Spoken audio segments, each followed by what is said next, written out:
For the way it is, joining me in studio, as is the case every Monday, Ambrose Weda, Council, and as well as we have Senator Hassan Omar from Mombasa County. Gentlemen, good morning. Morning. Been keeping well? Had a good weekend? I was away over the weekend preparing the continuous professional development calendar for the lawyers. I don't see Senator, but for the next year we prepared a calendar. The week wasn't very good. My family almost burnt in the house. Oh, poorly. Some people went to my office also, and the whole floor they stole and broke. So I went there yesterday. I looked. I didn't even go in. And when I also was at in Nashipai, I also fell in the hotel room. So I don't know. I almost broke my arm. But as a man of God, better things. I can see better things coming. That's the attitude, positive attitude. Senator? Mine wasn't as bad as Ambrose, but as usual, had a nice week. You know, when we're in session, we're able to debate a host of issues. So the sessions went quite well. But again, the weekend was typical Coast Region. Mombasa these days, we always have these incidents. So we have an unfortunate killing on Saturday, and a more unfortunate death on Sunday, based on the fact that youth go on to the streets, start stabbing people. One of the persons who dies is a lecturer at MTTI, Mombasa Technical Training Institute, and I think absolutely saddening situations. We need to stamp really our authority in terms of ensuring that we're able to deal with these circumstances conclusively. Yeah. So this Dr. Kanyari, well, self-proclaimed doctor, come prophet, he's been trending. He's been making news across the board for the past entire week. And now we're hearing from State House that the Attorney General could be coming up with a law in as far as registration of churches and mosques. Is this the way to go in as far as ensuring we don't have any more Kanyaris? And also we've talked of extremism and in the way it's been taught, and in some cases we know of these people because they openly will preach or teach these things, but there isn't any law to ensure that action is taken against them. Yeah, I think in this one my comments should be viewed as a bit subjective. Okay. Being a born-again Christian in the Anglican Church, you know the side I would take. First, I would say, look, the Kanyari saga is a spiritual matter. It's not a legal or justiciable matter. It's a spiritual issue. Do we regulate spiritual matters with a law? That is one. What Kanyari is doing, is he a pastor, a businessman, or a basic? But yes. Weda, when he outrightly just misleads people, cheats, defrauds people, surely shouldn't the law? I think you just listen to what I'm saying. What Kanyari is doing, is he a pastor, is he a conman, is he a prophet? All these matters are spiritual. In the Anglican Church, for instance, where I belong, and I have the privilege of being the longest serving chancellor. Chancellor is actually the legal advisor of the church. Every diocese has a chancellor, a lawyer, and a reputable lawyer that advises, and there are structures. The worship is structured. Everything else is structured. Do you understand? On the physical and on the earthly matters. Yeah. The spiritual matters is between the individual and God. You understand? Between you and God, between me and God. The gospel is there. So if you take Kanyari and you get people who want, the Bible says you pray for yourself. Actually, God is our Father.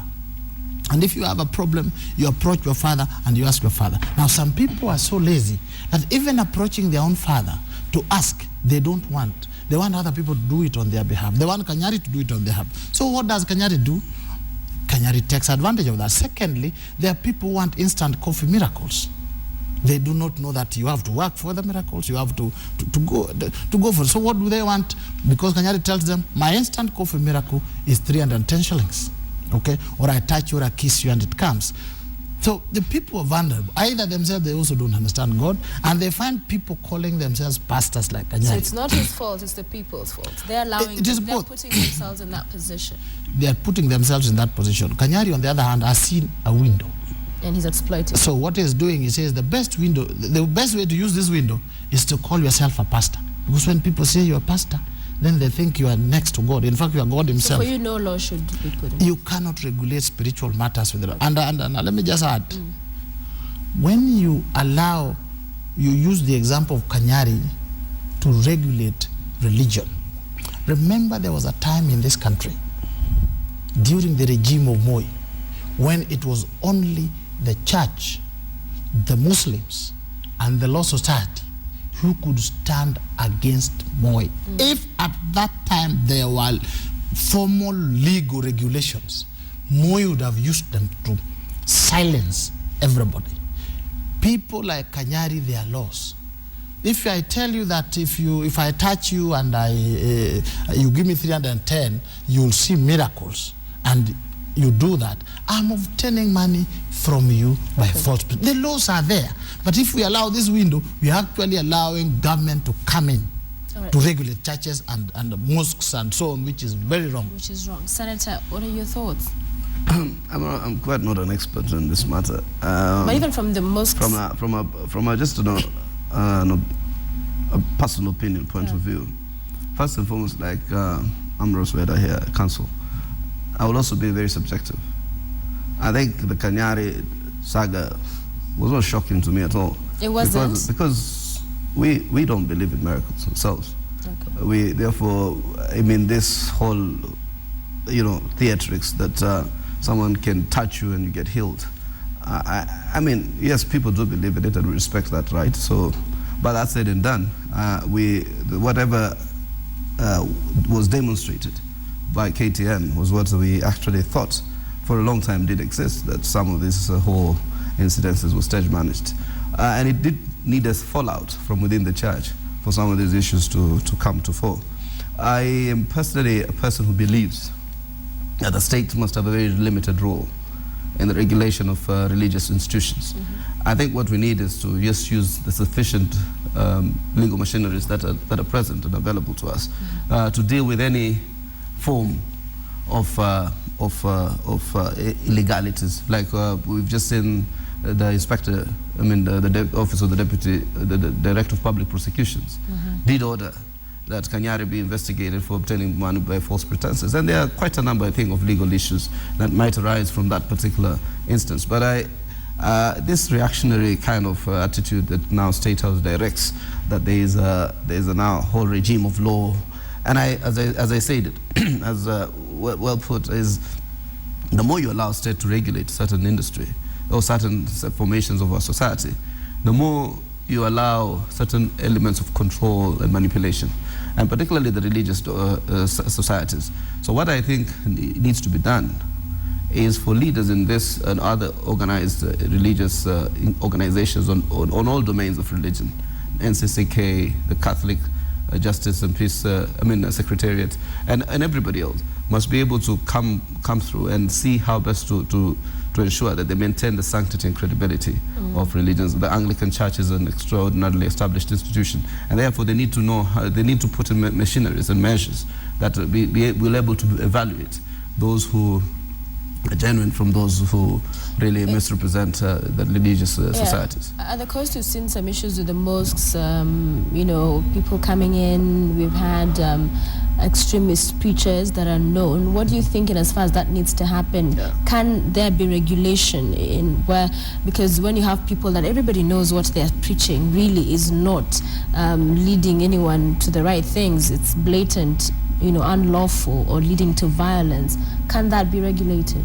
I think what happens is when somebody preaches in a manner that is outside the doctrine of religion, I think then there are legal machineries, whether it is hate speech, whether it is incitement. Are they clear and stringent? Pardon? Are they clear and stringent? Yeah, I mean, the regime of law, to a certain extent, is quite clear, and that's why we've proposed alternative measures, even sometimes to the point of using soft power, because the state has continued to use these coercive measures. And if anything, it has led to further escalation. So we from a very onset, in fact, even during my time at the KNCHR, when it appeared that this situation was getting out of control, we looked at what other countries had done. The United States, the United Kingdom, Britain, Germany, and the rest of them. What they did to counter what is called extremism, where then it leads to violent extremism, and radicalization leading to violent extremism. So there was the element of soft power by having a counter-narrative, having clerics or people, role models in society, trying to reach out to the youth, plus many other concurrent kind of interventions, including education, right, poverty eradication, and other programs of state that tends then to build confidence and be able to deal with this very radical extremist kind of narrative. But that said and done, I think what we need to do now is to arrest the situation as it is, and therefore we need to deploy all resources reasonable, including the political leadership, the religious leadership, the business sector, all stakeholders who it is in their interest to ensure that our kids do not take to these kinds of vices. And I think if that investigation report was made public, it will answer some of the questions. Probably it will answer even the Maguire question. So I think what happens is he gets blamed for everything good and bad that happens in the party, or the Orange Party for that matter, or for that matter the Code Coalition. So I will not put it beyond Maguire to now draw parallels. I have seen Raila, at least in public domain, saying that the ouster was illegal, unfounded, and that they were going to use systems that are available within the party. But I want to concur with counsel. I disagree with him strongly on many issues. But in his specs of some of the opinions really make weighty. I mean, if Raila said that here is ODM, you are Babu, and Babu and Amam, Nyanya, whatever it is, and everybody else take the ODM, and I'm going to this Okoa party, Okoa party, I can tell you, they will be left with that shell. So I think he made Kanu remain a shell. So when he left, and Kibaki NARC became the party, and our now current president lost. And I think why they are not seeing the party that is Raila never hardly goes to election with the same party. I don't know whether they don't read this history. He never goes to the same election with the party. And I can see that the next election, Raila is going to go in with Okoa Kenya party. It's not ODM. So those who are struggling for ODM, they'll be left with ODM. They should see that, and we'll review. And the media was watching. I think also why I find part of this contest against Raila misplaced. I was just telling my brother, just before we came in here, we came onto the set. That is weather. I was like, they would have only been credible if Ababu was seeking the presidential ticket, or Maguire, or for that matter, Mungaro. Yes. Are they who in your own reasonable judgment will vote Mungaro for president, or for that matter for this at this point in time, Ababu? I think there's a way in which you evolve into leadership, and sometimes there are two ways of how you take on a party. You can take a party by a power grab, or by simply going through the structures of leadership. And none of them has the capacity to grab ODM, because ODM, by and large, has this towering figure called Raila Odinga. Unless you grab that towering figure and he embraces you, then you can get part of the vestiges of the Orange Party. Yeah. So I think their political script is totally skewed. I see a political script that is probably managed by Jubilee. Why is it being managed by Jubilee? Take a little. You see, CORD is still a tough contender for the presidency. In fact, CORD will win the next presidency. We've seen the disgruntlement and the falling of approval ratings at 70. Don't worry about it. That's a likability. Likability is very different from popularity. So likability means we can like you, Sophia. But once you come into the realm of realpolitik, we don't vote with likability. We vote in a very different sphere. So I think, and this comes from that theatrics of, going to Kibera. But so we can like you as people of Kibera, but he goes to the same Kibera and looks for the votes of even those who hosted him. He will not find them. So that's said and done. So if you look at it, the script for me is fracture a bit of the ODM basis. You know, take a little bit of votes from Coast, take a little bit of votes from Western, take a little bit of votes from Ukambani. So even if, in fact, the ball game here is not for them to vote for Jubilee per se, because like in Coast, it's difficult to sell Jubilee. But let them even vote for an alternative institution. So these votes neither go to CORD, neither come to Jubilee. So you see the manifestation of that script. And whether either and then you see political neophyism. When you're a neophyte, you know, taking a picture with Najib Balala, for instance, I mean, of what value is it then saying how you're now trying to look for an alternative platform? And the guys who are looking for the alternative platform, God forbid, I think we have not sunk to that extent in, in the Coast region. Yeah, I think, let me just add, Okoa Kenya or CORD under Raila, or new ODM, fresh ODM, fresh ODM, yes, remains a formidable challenge. That is the only challenge the Jubilee wing would be having a meeting to strategize over. They bring in these others who are still having problems with their IDs or their vehicles are being shot at. Their vehicles are being shot at. Then it would be round 1 at 10 o'clock. Actually, Raila remains formidable. His major challenge basically would be age. That there comes a time, like Saitutu would have said, when the nation is more important than an individual. So you give way. That is the only issue. But those who, I would have advised somebody like Magarer, live quietly so that you live with sympathy. So that we look back and say he was beaten up and then he was thrown out. But the way he's now spewing epithets, he has squandered even the sympathy. Baba is used to these things. He's used to all these insults and so on. And this is his party. It is him. He brought Magarer, as he said. He also argues that what's now going to happen, because he knows his fate is sealed and done with all, as far as ODM goes. So he says, you know what's going to happen? That they're now not going to put in, that is ODM, Aluya as executive director. And this is to now conclusively block out Babuna Mwamba, who, according to him, if an open and free election was held, would by a landslide be the Secretary General. Now, let me tell you, Ababu was winning that day.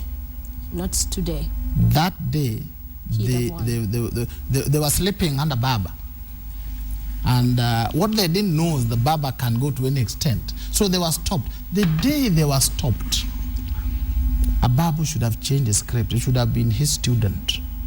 Senator Umar's student. You come down, you come even more closer to Baba, and you feel like, Baba, if this is the thing, I am ready even to leave. Then the trust grows, then he's put forward. But he had already grown horns. Baka Baba's supporters now feel, oh, kumbe you had a different agenda. Remember, in the Raila's political history, they have suffered under the hands of the Secretary Generals.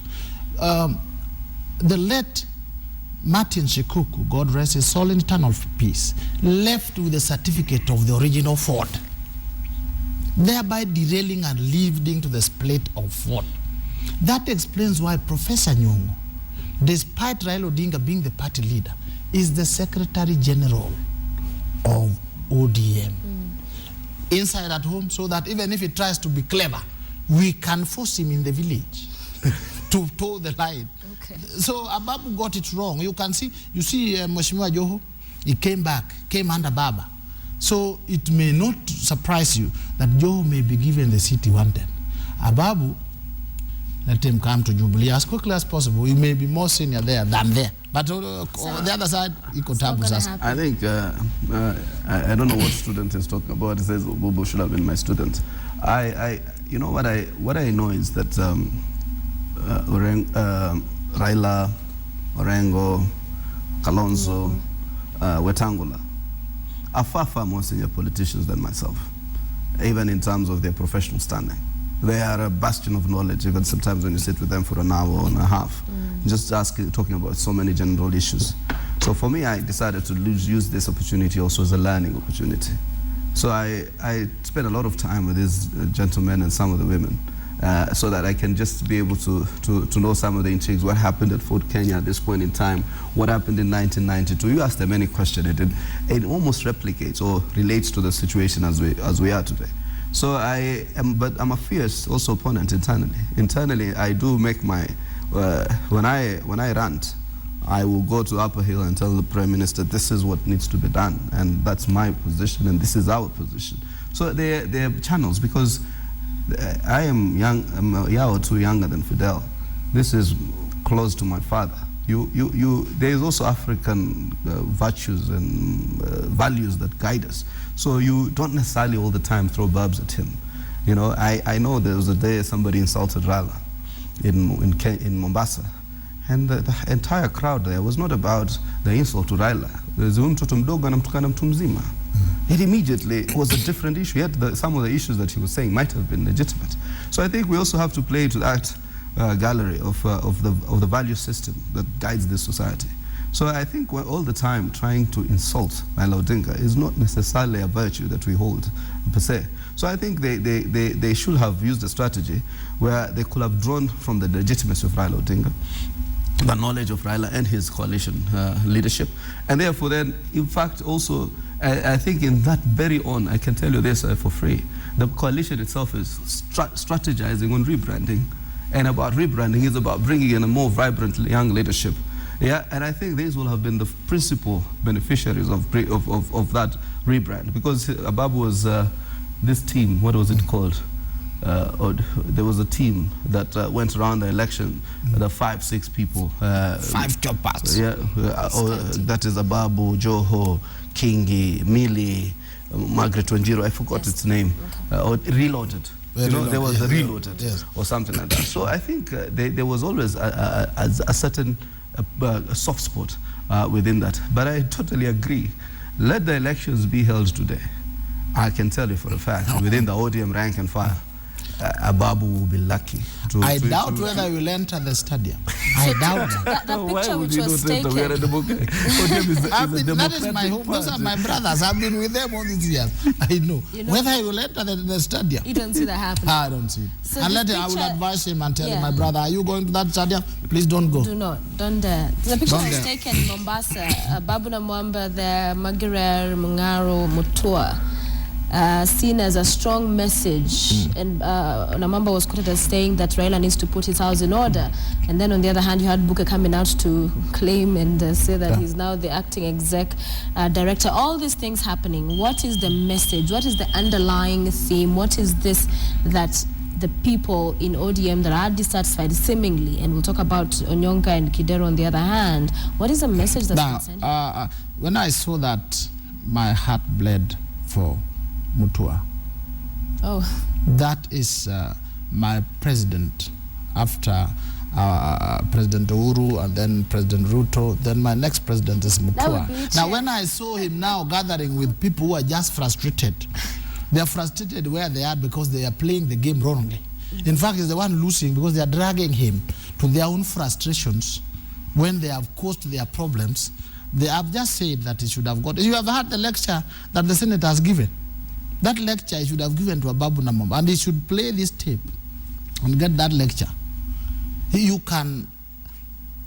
would be surprised that that position could be given to him. I admire what he plays. I've given you an example that Raila himself, he was so close, he fought for Raila, he was close. But when he said he cannot give him the ticket, he did not rattle and make all sorts of things. He just said, is it allowed that I can also use this? I said, oh yes. And he went and told me, tuko pamoja. Mimi niko na baba, sina mwingine. He's in. You get it? Now, when Mutua also gathers with the Mungaros, first of all, they are not at the same level. Some are frustrated people who are frustrated in their own parties. The other one has just a little difficulties with a few people. And these people combined, we must appreciate when you go to battle, you must know the opponent. Raila is still a behemoth. When I left Raila's side, I was there once. I was there. Oh. When I left, my decision was this: leaving a man of Raila's standing and stature, I would only go to somebody his match. If you punch somebody as a young person, if you are hitting a giant, you hit the hand, tap, but you run away and hide behind your older brother, who is equally a giant. Otherwise, so who did you hide behind? Uhuru is the person who could deal with Raila. The rest couldn't. I couldn't hide behind even Ruto, Mheshimiwa Ruto. I couldn't go behind Kalonzo. I couldn't go behind Mudavadi, because Raila would come and overrun everybody. There's behind Uhuru that he can't say, that's Uhuru Muigai Kenyatta. Things are thick. So I am telling these people, Raila is a behemoth. You will not deal with him by having some small team meeting, Mungaro, Mutua, and Babu, and another one. And another one. Raila will just do this and they are finished. You know the way you do this to a fly?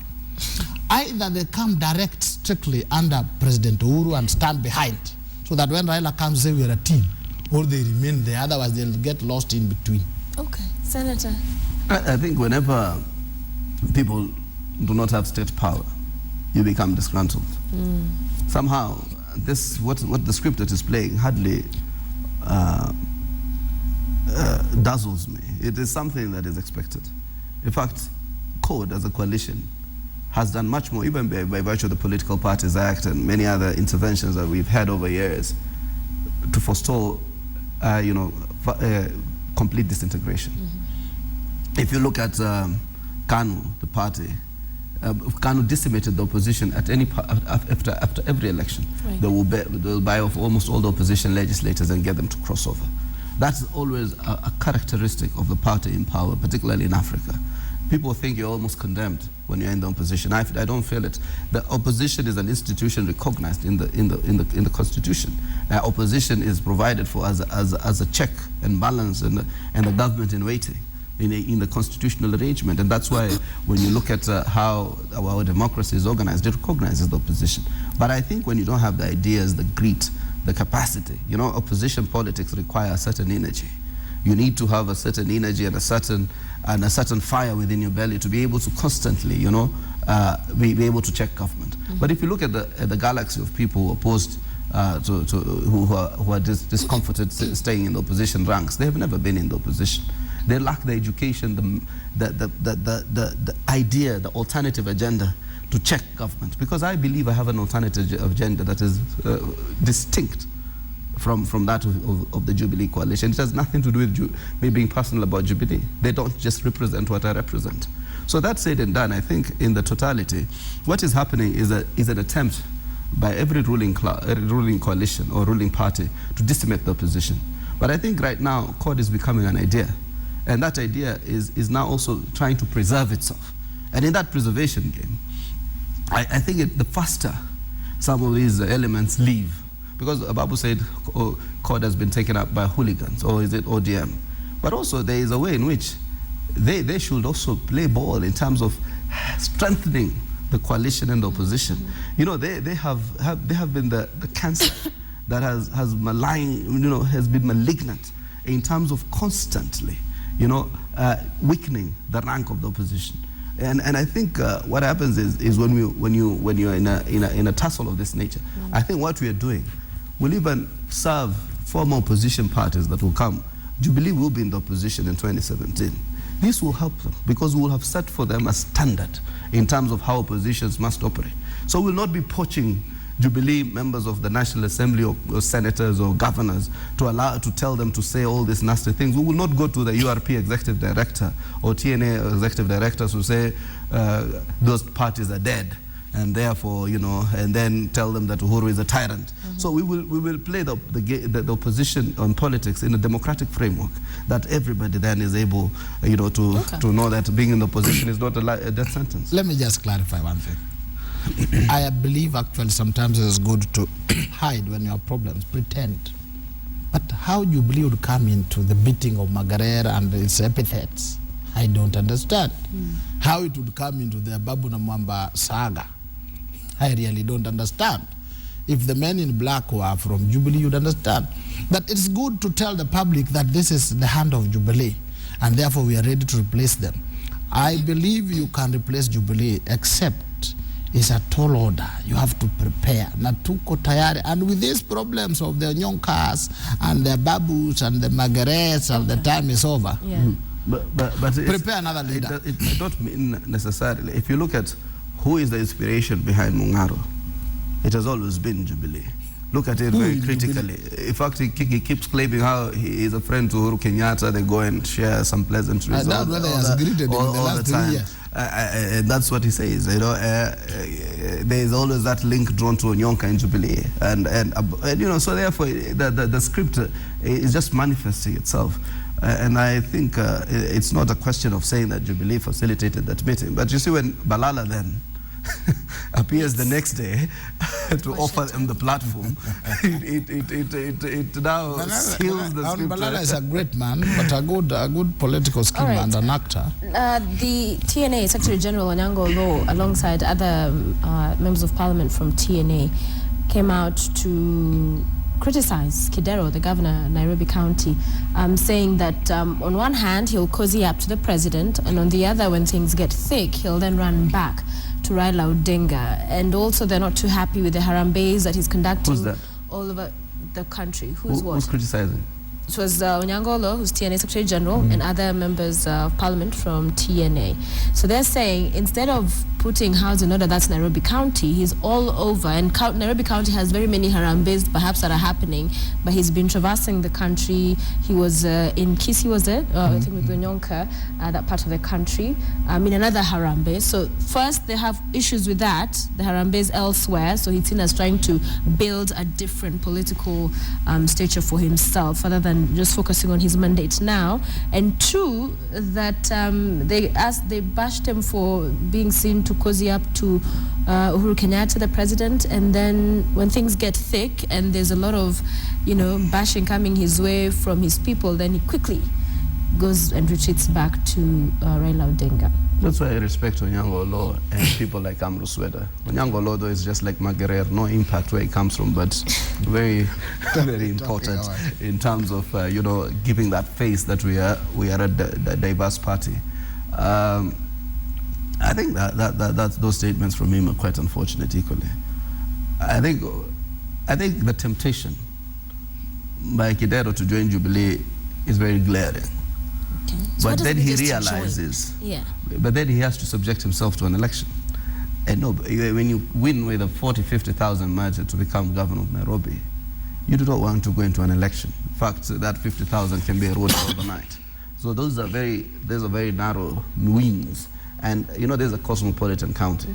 So therefore, you cannot necessarily assume that it's like having a rerun in Siaya for your governorship, that you will still take it. I think it will be a run for your money. I mean, it's difficult to win under the circumstances here when it's a very close race. So the constituencies are almost half and half. But I have a one of the things for me that saddens me deeply is when you're in the opposition, and somebody like Kidero holding fort in a county of this type. I think most opposition parties have been elected on the strength of their performance particularly in the city. You see, look at this the president of Joey, the president of Indonesia. He was elected on the strength as the governor of Kuala Lumpur.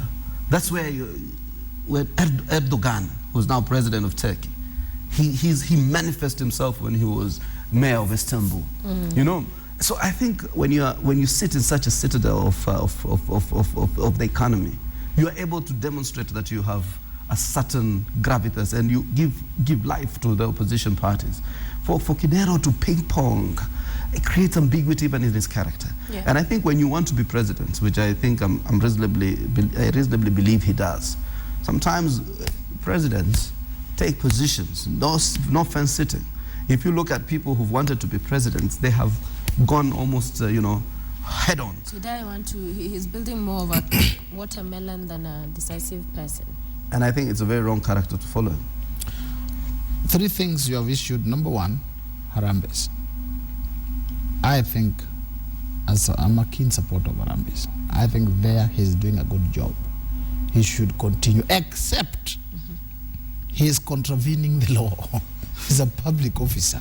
So as he does that, let his own lawyers also be ready But it's a good job. I think he should go. If I got him, I would take him to Seme so that we build a Kidero International Girls' School for our people. That is good. He's also a wealthy man. That's another way of sharing with the common people the wealth. It's good.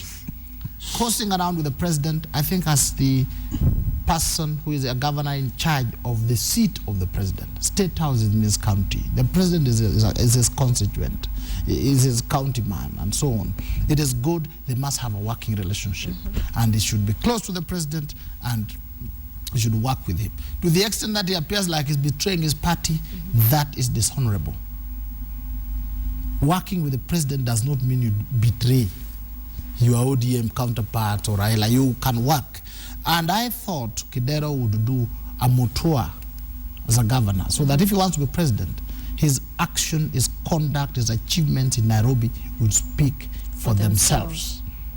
But looking at what is happening in Mumias and looking at many other things, he needs to up his game in Nairobi.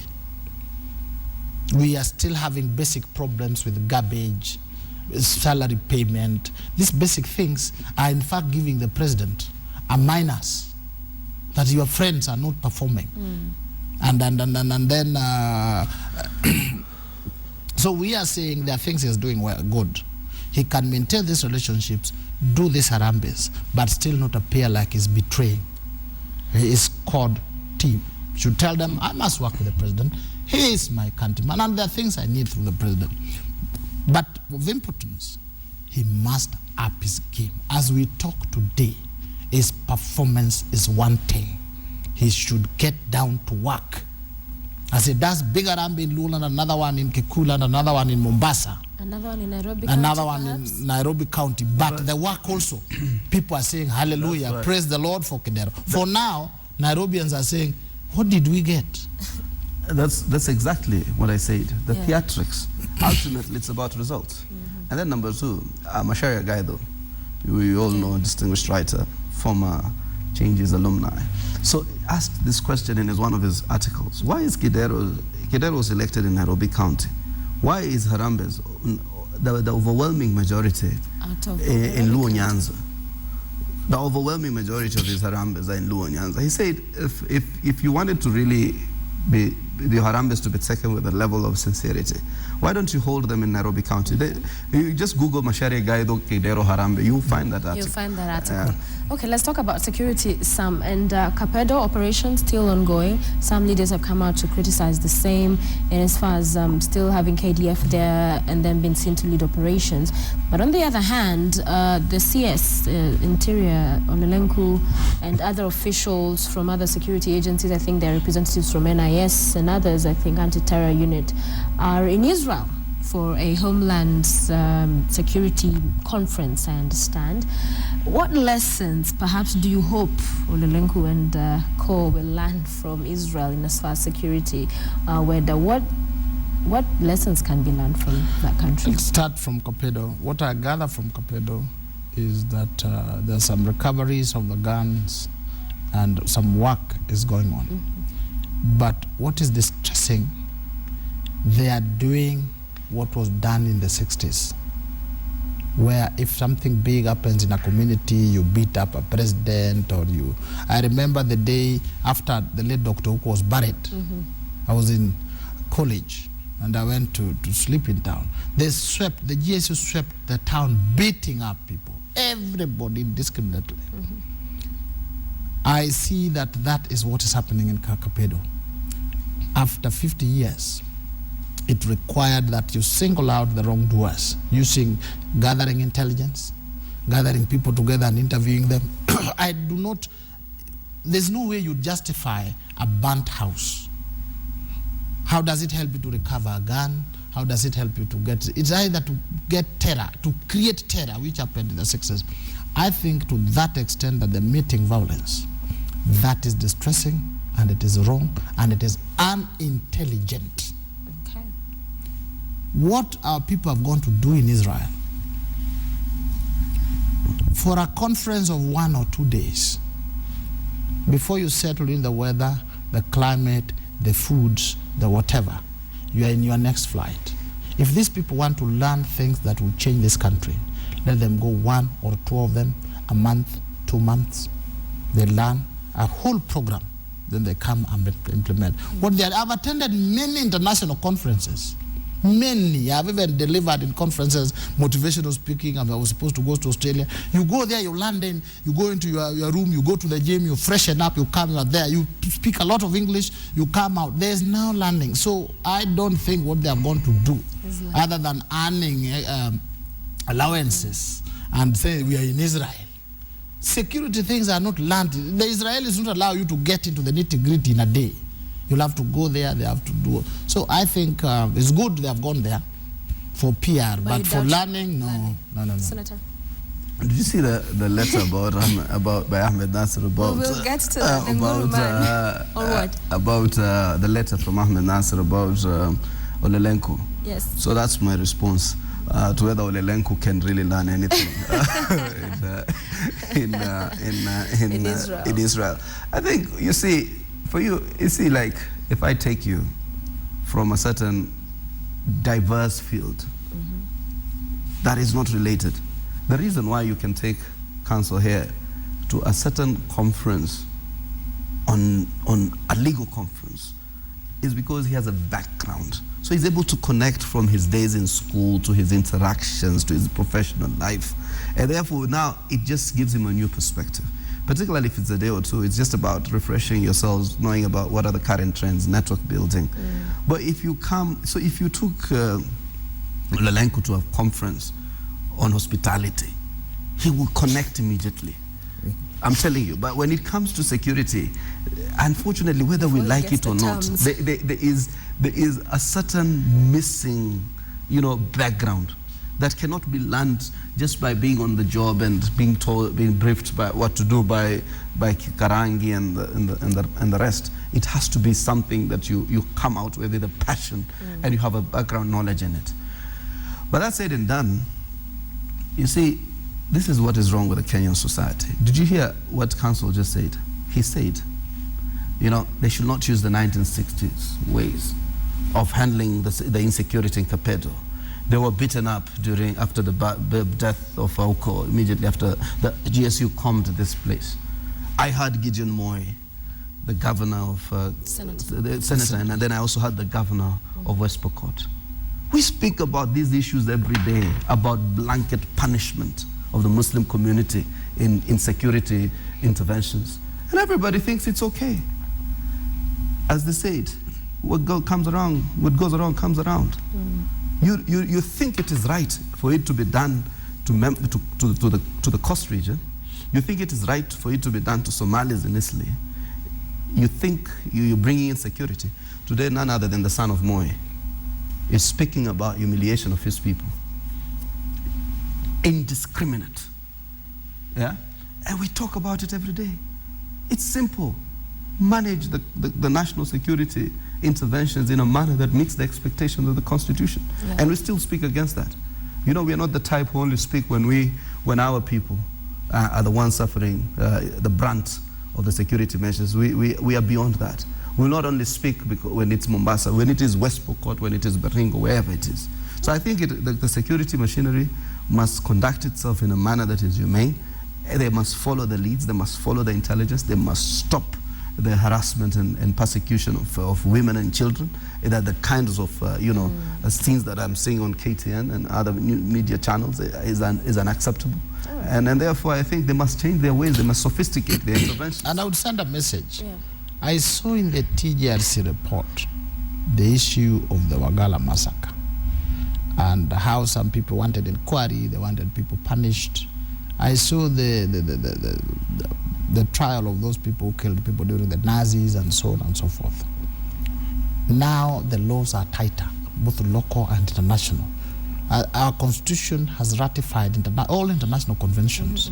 We have local laws. So our security people, as you work, as you do mayhem that you are taught 20 years ago, times have changed. Okay. A time may come when you'll be called upon to pay. I want us to talk about briefly the U.S. midterm elections were held last week. Your thoughts on that and what it means for Burma for the next 2 years at least. But first, you touched on this, the Nguruman Rao.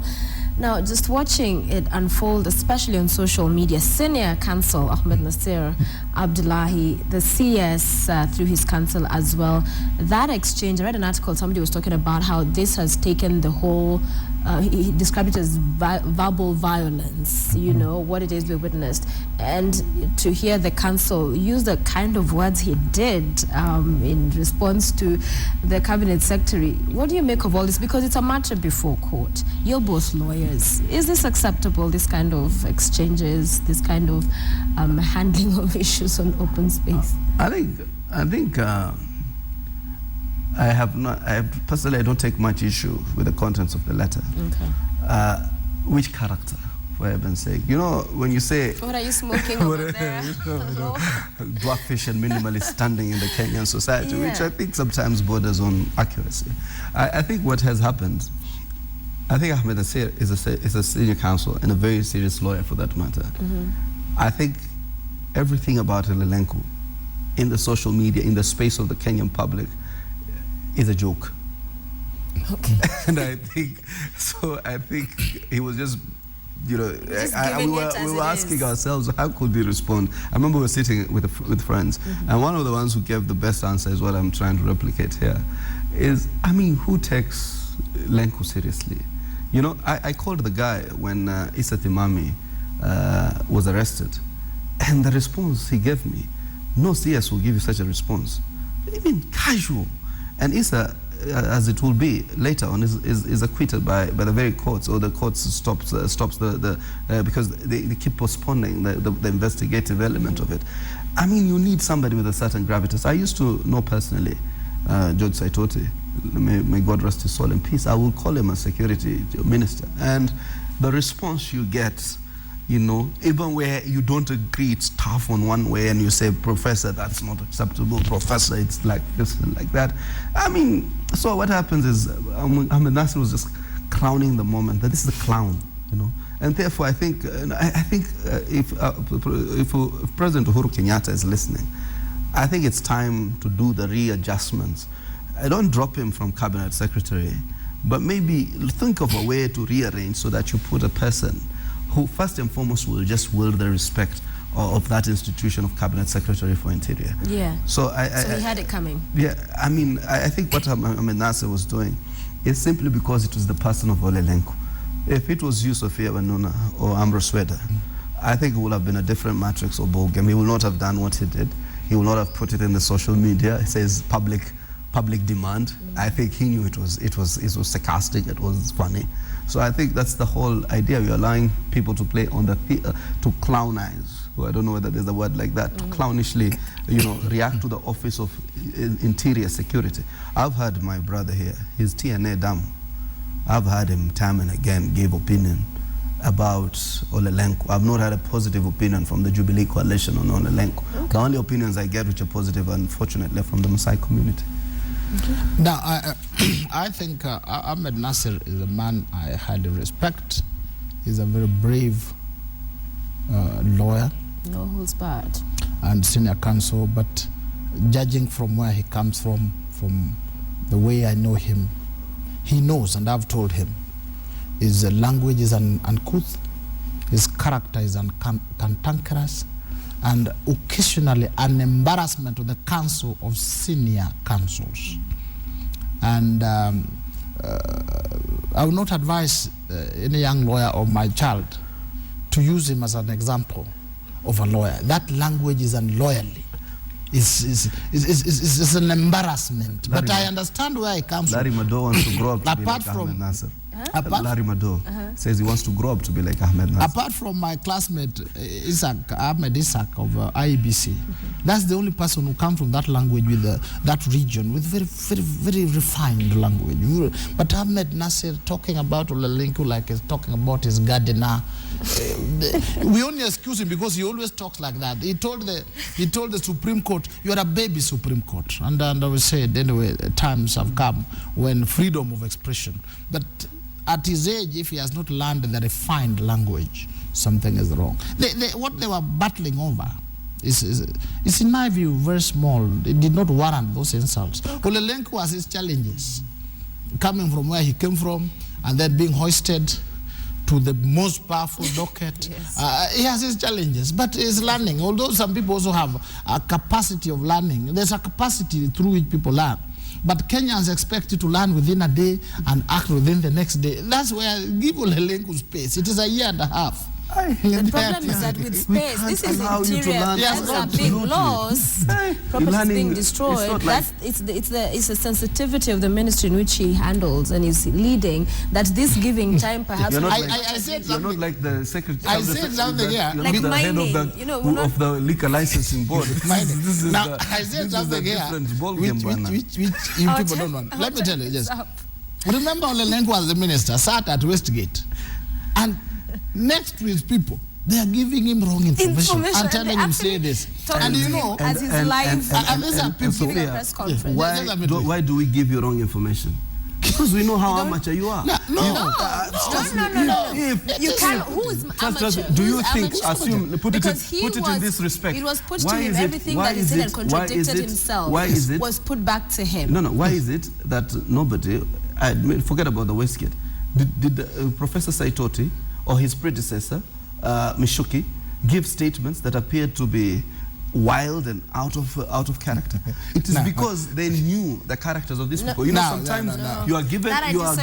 I'm telling you, you can be given. I work in at public least for office. The media, I work in public office. I know we held him to account on what he said that did not add up. You give me a document in public office, and I look at it, and I say this thing will embarrass us. Senator, let me just clarify. There's one. Saitoti was a powerhouse.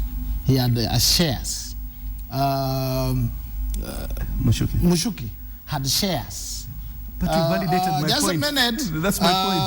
Ole Lenku was invited to the table. If the owners of power give you wrong information, say this. Surely Ole Lenku needs sympathy, not condemnation, as he learns. In less than a minute, midterm elections, the Democrats losing the Senate, Obama has 2 years to go, puts him in a very tough situation. In terms of what he needs to go going forward, is it to focus on his legacy, and what, in your opinion, would that be?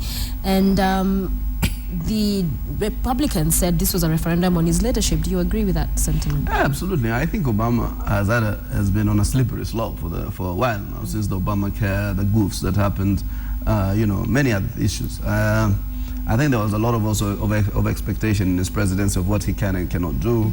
The liberal forces, a lot of other people had thought that that pompous character he could bring it to deliver substantively for the liberal constituency, change America forever.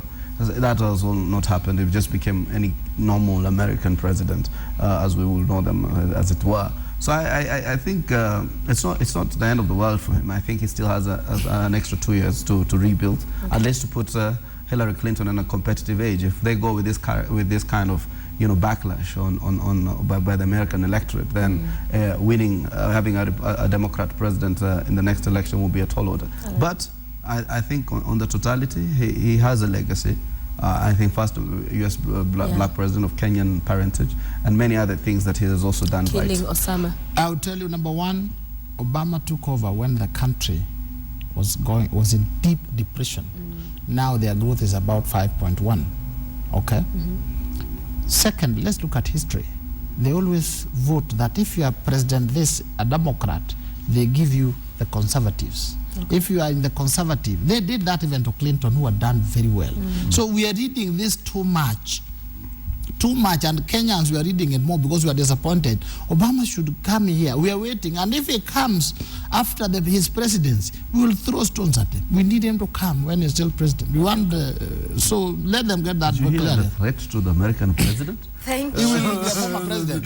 Thank you, I said if he has left office. Thank you, gentlemen, for joining us. Samra Sweda, a lawyer, as well as Senator Hassan Omar from Mombasa County. We thank you both for being with us this morning. And that is the way it is for you this Monday morning.